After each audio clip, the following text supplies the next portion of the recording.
খবরদার কেউ একা একা ইফতারি করবেন না। একা ইফতারি করেন নাকি আপনারা? একসাথে।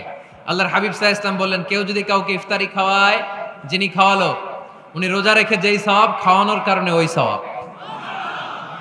সাহাবারা বললেন, ইয়া রাসূলুল্লাহ, ইফতারি খাওয়ানোর মতো পয়সা তো আমাদের নাই। আল্লাহর হাবিব সাল্লাল্লাহু আলাইহি ওয়াসাল্লাম বললেন, ওয়ালাউ বিশারবাতি মা, যদি এক ঢোক পানি দিয়েও ইফতারি খাওয়া তবেও এই সওয়াব পাওয়া যাবে। ওয়ালাউ বিআযকা চিলাবান, এক ঢোক দুধ দিয়ে খাওয়ালো।